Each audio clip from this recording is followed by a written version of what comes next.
You're listening to the Book Your Dream Clients podcast, episode 3. I am sharing 7 ways for you to start booking your dream clients. And you don't want to miss any of these. So go grab something to drink, something to write with, and let's get started. You're listening to the Book Your Dream Clients podcast, where we believe business can be simple and you can use your intuition to run towards your goal. Self-made business and success coach Lindsay Maloney helps you start and scale your dream coaching business. With her step-by-step intuitive and creative guidance, you'll leave ready to put her tips into action, push your business forward, and work with your dream clients. Lindsay is here to help you get unstuck and structure your brilliance into a coaching business that's sustainable and financially exhilarating. Here's your host, Lindsay Maloney. All right, so we always get into the episode right away, and I know you're anxious to hear these, so let's just get started. I know you have a piece of paper and a pen ready to write, and I'm excited to share these 7 things with you because they work. I do them myself, and I teach them to my students and my clients, and they work for them. Things will work when you listen and take action. If you're one of those people who likes to soak up information and hold things in their back pocket until the perfect time, then things are just going to take time for you. But what about if you took the 7 things that I'm about to give you and you implemented them in your business? You're going to be amazed how fast you're actually going to see results. So let's go into the first one. And these are like I say in all of my episodes, I am not giving you any magic tricks or buttons or websites to go and click and put your email in and everything will magically work for you. You do have to do the work up front because that's just what this takes. I mean, we do have to do a little legwork to get things rolling. And these things are really easy. These are things you can, once the episode is over, you can go ahead and start doing them. It's not like you need anything special to do them. So that's the best part, especially this first one. This is really important. Create freebies that will draw in your dream clients. I am totally guilty of this because I have a bajillion freebies out there and they help me and they really help build up my list really quickly. But a lot of them aren't directly tied to my dream clients. And I teach my students how to draw that direct line to your client because I always say that your client and your student are they're the same person. That's how I run my business, and that's how they want to run their business as well. It's a lot easier that way. I teach simplicity, so I'm not going to make them market to 400 different audiences. Yeah, I'm really good at exaggerating, by the way, but I'm not going to make people make life harder than it has to be. So if we just have one ideal person on our mind all the time, we can create freebies that they're going to want when they're searching for help. This is going to be their first introduction to you. This is their first date with you. So what kind of freebie would be a good prerequisite to your program, to working with you one-on-one? What would give them a really good taste of what you're all about? Give them something that they can take action on, which is really important, the action part. Make your freebies so they're going to think, wow, this is amazing. I need to print this. That's always my goal. I want to create things that people want to print, not just visual, but because they're so useful and it's something they can refer back to over and over again. But I also want people to print things and value them because they were able to take a small step forward in their business. I don't just want to give them a bunch of fluff. I want them to grab it and feel like, okay, now this will solve my problem. Now I can move forward. And if she gave this for free, I can't imagine what it's going to be like to work with her more close, like in a VIP program or in her one-on-one or in her group program. That's what you want to do. You want to create that curiosity with your subscribers. And by building your list with people who want that sneak peek of your program, they're going to really be warm for you when you start selling your VIP or when you're selling a program, whatever you're doing, whatever you're selling. If we're bringing in people, let's go for example here. One of the things that I have as a freebie is a digital vision board. And I created this a long time ago, and it is probably one of the most popular things on my list, which is crazy. I would rather have my coach's toolkit as one of the most popular things, but My digital vision board is super popular. People Google it all the time. I get traffic from Google for this. I get it from Pinterest all the time. It's crazy. This is not bringing in my dream client. Yeah, my dream clients love to do vision boards, but it's not directly tied. There's some, you know, anybody can search for want a digital vision board. It's not going to technically be somebody who wants to start their coaching business, and that's my dream client. So my list builds with people who want this board, which is absolutely wonderful, and I treasure each one of them, but it doesn't directly tie to my end goal, which is booking clients and enrolling students. It doesn't directly align with it. So when we create a freebie, we want to make sure that we're not just creating things just to create things and have more content out there. We want to have things really tight and directly straight over to that person. I'm picturing a list of ideas on one side and a stick person on the other, your dream client. And you tell me if you can draw a straight line over there. Is this exactly what they're looking for? Is this exactly what they need in their business? If it's not, then move on to something that can be a little bit more helpful to them. Something that can give them that quick win. That's really important. Make sure, the whole freebie thing. If you're like, what's a freebie? I'm just starting. I don't even know what that is. Freebie is some people call it an opt-in, a freemium. There's lots of different names. It's something you're giving someone in exchange for their email address. So that allows us to build our list full of people who are interested in the things that we do or in what our business does. And it allows us to communicate and just build a community. This is essential when you have an online business, is to have a list, and creating freebies that will draw in your dream clients is absolutely necessary. So you have that tool to communicate with them when you're launching or when you have spots open for clients, all of those things. If you had a list full of people who wanted a digital vision board, and then you have a spot open for a new client, and you email that list just vision board people, well, they're going to be like, what is this? What's this lady talking about here? And I get that when I email my list, and then I'll get unsubscribes, which is fine because I'm getting a more concentrated audience. But that's what happens. So if all of our freebies are completely irrelevant to what we offer, then it doesn't really pay to be building our list. I'd rather have a list of 100 people who are really interested in working with me one-on-one or in SOCA than having a list of 10,000 people that I got from all kinds of freebies that do not tie directly to my end goal. So I want you to think about that. The freebies that you have right now, if they don't tie, that's fine. Let's just think from today on and create things that will bring us a lot more warmer leads. That's what it's all about. So the number 2 is be prepared to enroll them.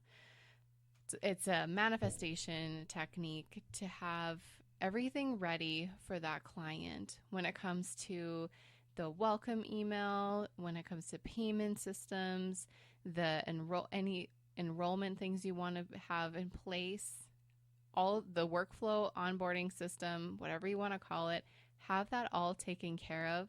Because when you do get that discovery call and they decide, yeah, I'm going to work with you because you're the answer to my prayers, then you're going to look like a pro. You're not going to, like I say, you're not going to run around with like a chicken with its head cut off trying to sign up this lovely new person. You're just going to go over to, of course, I'm going to say, go to Asana. I have my client onboarding system in Asana. I can follow the steps all the way down.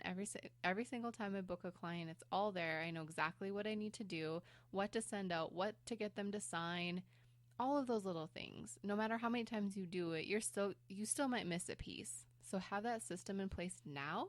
So when they do start coming in, you're ready, and you're just telling the universe that you're ready for your client. And it's the same thing as saying, if somebody whining about not getting any clients, and then I'll say, well, are you set up to get them? If somebody went to your website right now and they booked a call and they're like, hey, I want to start working with you right now. How can we make this happen? Would you be able to just get the ball rolling right away, or would you feel a little flustered? So if you answer that you'd feel flustered, I want you to go and write out your client workflow on a piece of paper. Go put it in Asana or wherever you keep track of all of your systems. Have that in place. Get your contracts ready. Get your payments ready. Anything that you possibly need to enroll that client, get it ready, because then you're saying I'm ready now. Now they can come. You're holding up a big block by not being prepared. The third one is to create a community where they can be with you. And this is really important because people really want to be around you and hear from you and see you. And this is something that I avoided for such a long time. I don't know why. I think we all have our little fears of being visible. And no matter how present we are in one social media channel, the other one might not be as big. So for me, I feel really comfortable on Instagram, and it took me a while to feel comfortable on Facebook. And once I realized having a Facebook community, how powerful it is, I felt so comfortable there, and I knew I needed to spend time here and show people that this is a community, not just a place where you're posting and sharing links or promoting your stuff. We don't do anything like that. Every single woman in my Facebook group, nobody has ever done anything like that. Everyone is so engaged. They want to be better. They're running their own businesses, but yet they know that they can't do everything. And I love the fact that everyone can be really vulnerable in my group. We do things in our coffee book club, and it's just like a group of friends, and I love that. That's what I always wanted to create. You've been in the Facebook groups where it's like, this day you can post this and this day you can post this, and there's just generated auto posts from the owner, and you never see that person. You never see them live. They don't come in there. You don't even know who's running the group anymore because it's gotten to be so big, it's being taken over by everybody else. I can't stand those groups. So I decided to make mine different, and it's going really well. So if you haven't created your Facebook group yet, I encourage you to do that because it definitely adds so much more personality and that human touch to your business that people kind of crave when everything is digital. Okay, the fourth one is speak their language. Super important, and it's really important to do this on your website for one, your sales page to work with you one-on-one, your group program, your landing pages, your social media posts, everything. This needs to all be in their language, that something that they can relate to, and do those praise hands because they know exactly what you're talking about. They can feel like they could come up to you and ask you a question because you've just shown them that you've been where they are right now, and you guys are everything you say is relatable. That's really important. And when people feel that way to you, they feel a deep connection, and then they trust you. They know you, they like you, they trust you. And that's our goal. And not because we want to make sales or build our business. It's because we want to change lives in any small way we can, any possible way we can. We want to change lives. We want to make women feel more empowered to do what they feel called to do.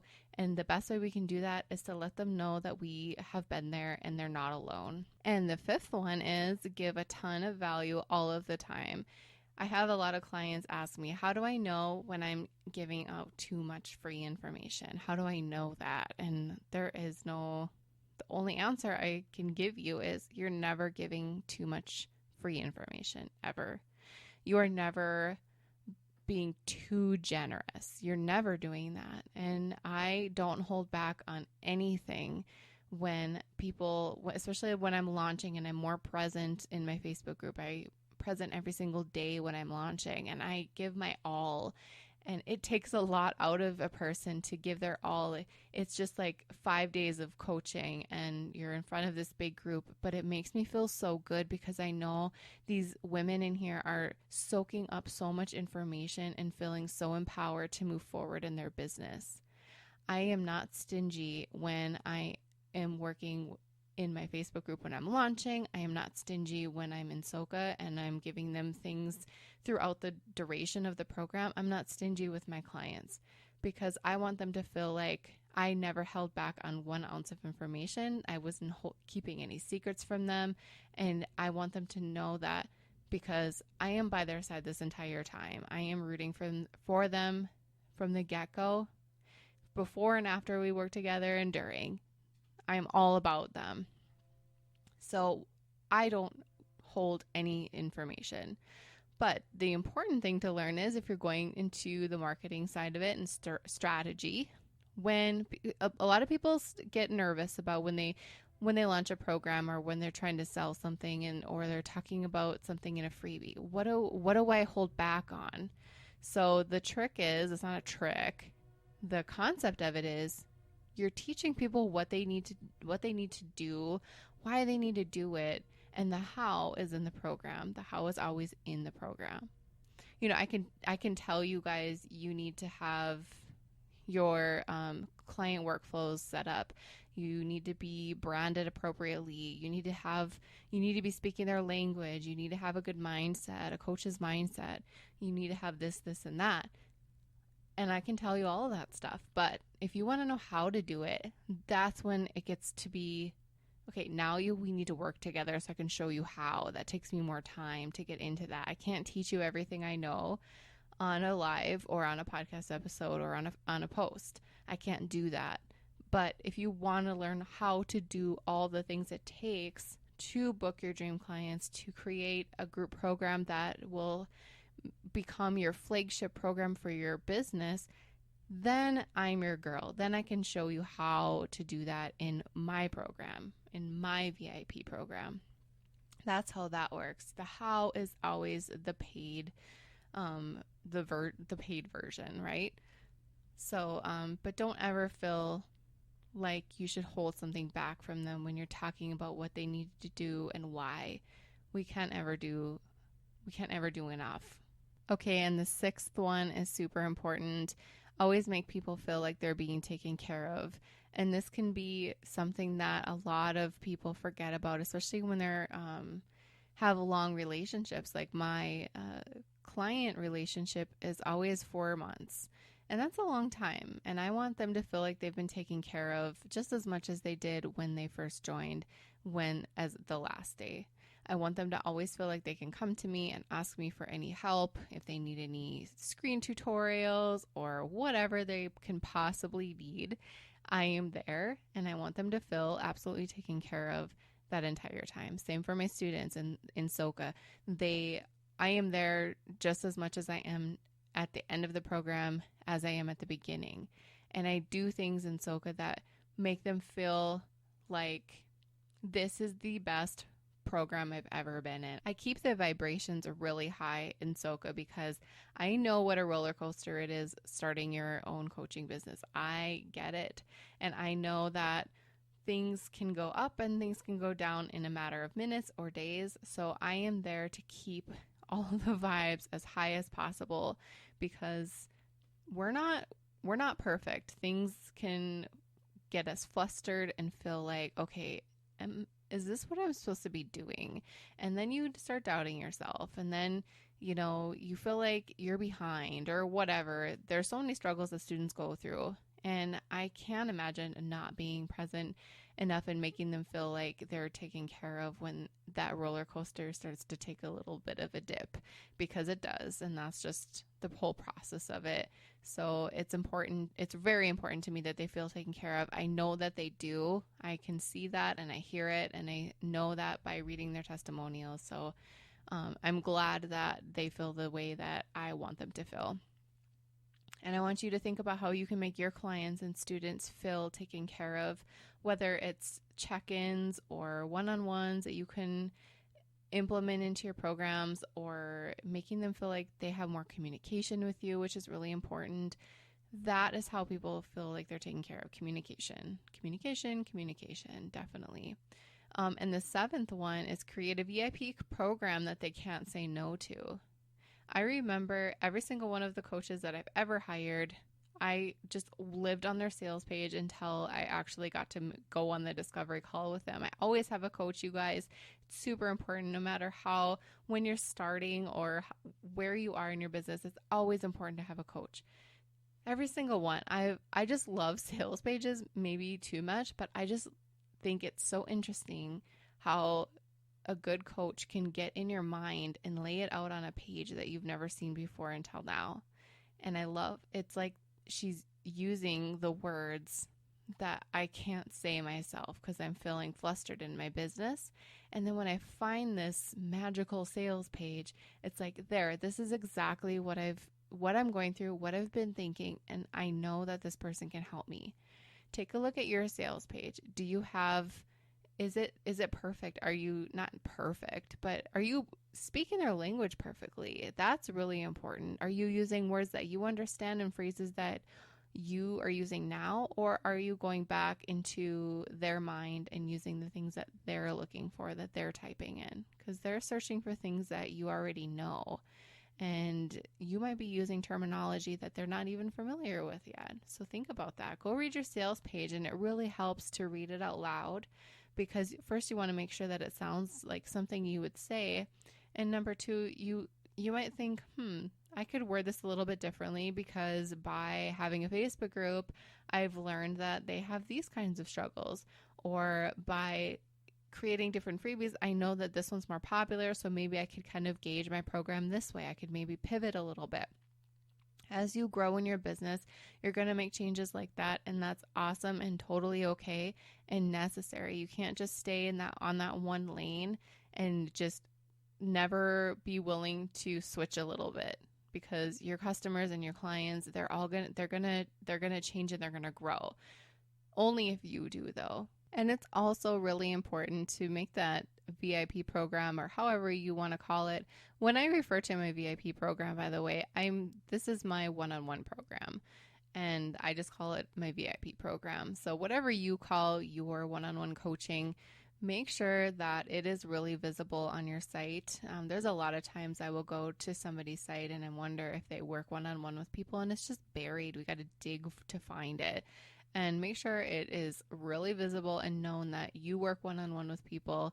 You can totally get them. The steps to get there are simple, and here they are. So if you want to see how I do mine, you can go to my website, lindsaymaloney.com, and click on Work with Lindsay, and you can see my entire sales page and exactly how the whole thing happens. If you scroll way down to the bottom, there's like a what next paragraph, and it says, this is exactly what happens after you click apply now, and so forth. So if you're like, I want to try something like that, I want to have a sales page that is actually legit and speaks to my ideal client, then go over to mine and see how I lay mine out. Please don't copy it, obviously, but go see how I lay it out, see the workflow, and let me know if you need any help. You can come on over to the Facebook group. I'd be happy to give you some pointers. Plus, we do fun things like website audits. And if you want to put your link in there, maybe I'll audit your website live for you, and then we can look at your sales page. So fun, right? So let's recap. Number 1 is create freebies that will draw in your dream clients. Number 2 is be prepared to enroll them. 3, create a community where they can be with you. 4, speak their language. 5, give a ton of value all the time. 6, make them feel like they'll be taken care of. And 7, create a VIP program they can't say no to. These are golden tips for you to book your dream clients, you guys. If you get all of these in place, you do all the things that you need to do, you're going to be booking your dream clients. I guarantee it. And as you implement these things in your business, just do one thing at a time. Write down the steps, what you need to do in order to get this done. Complete the steps, cross it off, move on to the next one. Don't overwhelm yourself by trying to do a bunch of things at one time, and then all that's going to lead to is you feeling like you're behind, which you're not, or that you're doing something wrong, which you're not, because everything you're doing right now in your business is perfect. You are on the right track. Just keep looking forward. Keep doing the things that you need to do. Listen to the people that are here to help you, and everything will be fine. Want 10 ways for you to start booking your dream clients? I created this workbook for you because I wanted to share my best tips on how I book mine. You're not going to believe how easy these are, and I know you'll be able to take my tips and put them into action ASAP so you can start working with your dream clients. To grab the workbook for free, all you have to do is go to lindsaymaloney.com/podcast. Hey coaches, are you a member of the Book Your Dream Clients community yet? Because you should be. Just go to dreamclientcommunity.com to request free access. We do fun things like website audits, challenges, and we even have a book club. Join the free Dream Client community now, and we'll see you there. Thank you so much for listening to the Book Your Dream Clients podcast. If you want to find out more information how you can work with me, just head on over to my website, lindsaymaloney.com. You will be able to see how you can work with me privately or in a group setting. I'm all about helping you start and scale your coaching business, so I'd love to hear from you. Don't forget to subscribe to the show on iTunes and leave a rating and review. And if you want bonus points, take a screenshot of a review and tag me on your Instagram story. I'd love to see it and share it with my audience. And plus, you don't want to miss another episode.